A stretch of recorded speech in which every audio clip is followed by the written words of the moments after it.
Hello world. Man, these Facebook Live videos continue to freak me out, but I think it's worth sharing, so I'll keep doing them. I want to share this dartboard with you because this concept has come up a couple times in the last couple of weeks with clients, and they found it really helpful, and so I just want to offer it to you. It was not an original idea, but I can't remember where I read it or where I first heard it, so we'll just go from there. Basically, the idea is boundaries, and how permeable are my boundaries, and are there concentric circles of intimacy, and is that even a biblical idea?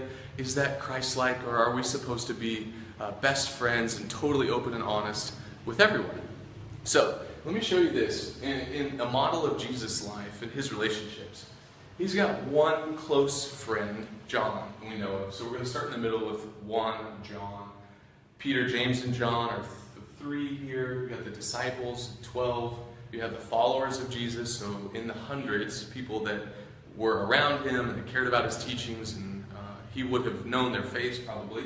And then outside of that, you have total strangers. So again, 1, 3, 12, hundreds, and then total strangers. And I find this to be a really helpful model for us. That is, in my life or in your life, maybe there's one person that you're really, really tight with, you really connect with. Then maybe there's a circle of 3. Then maybe there's a group of friends who are pretty close, that would be the 12. And then acquaintances or people you know in the hundreds. And then, of course, total strangers.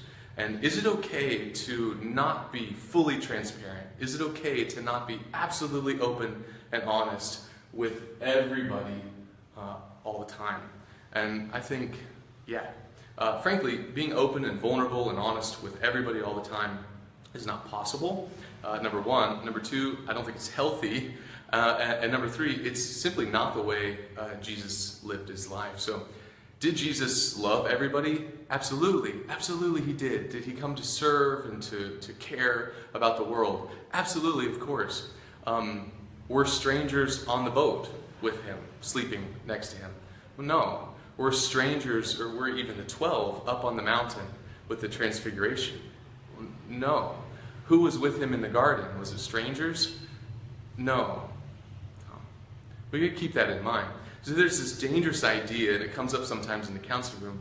People get from churches or, I don't know, from groups that maybe aren't very healthy, that we should be totally close and BFFs with everybody around me. And if we're not, maybe we're not really doing life together, or we're not living the way Jesus wants us to live. And the reason that's dangerous is because we can't do it. And so what ends up happening is people have to fake it. They have to fake intimacy with a whole lot of people, which can end up leaving them very, very lonely. And that's really sad. So again, this model, we've got 1, 3, 12, hundreds, and then total strangers. And here's an idea. The closer you get to the center, the less permeable those boundaries should be. In other words, for someone to move from total stranger to hundreds or to acquaintance, it's fairly simple. It should be fairly simple. That is a Facebook friend request or a handshake. I meet somebody for the first time at church. They can move easily from strangers to hundreds. But the closer in you get, the tighter the boundary, the stronger the boundary should be. Again, I think this is a biblical idea. That people don't jump from here to the inner circle in my life real fast. In fact, I think if you are someone who does that, that may actually indicate attachment issues or something that is not going to be healthy for you in the long run. All right, so this is not about who you're kind to. It's not about who you love or who you care about. It's not that I only care about these people here, that I only serve these people here. This isn't about who I'm kind to or who I love. This isn't about who is my neighbor. That's not what I'm talking about. What I'm asking the question is, who do I open up to?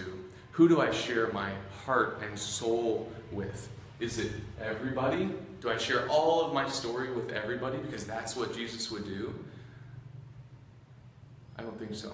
I don't think that's a long-term solution that's going to be healthy for me or for you.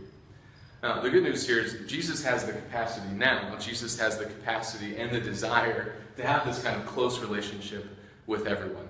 But if you haven't figured it out yet, you're not Jesus and I'm not Jesus, and I am relationally limited as how many people can I really have deep, close relationships with. It's not in the hundreds, and it's certainly not with everybody on the planet. So, a reminder, it's not about who I'm kind to, it's not about who I care for, but it is who do I open up on a really deep core level with.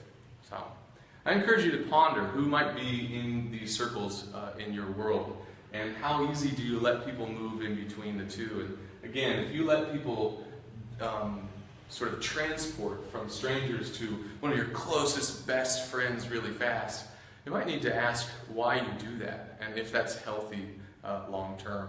So, as that's it. Again, these Facebook Live videos, I just kind of get a hankering to talk with you, and usually happens if it's come up a few times in the last week or two with clients. So I share it for what it's worth.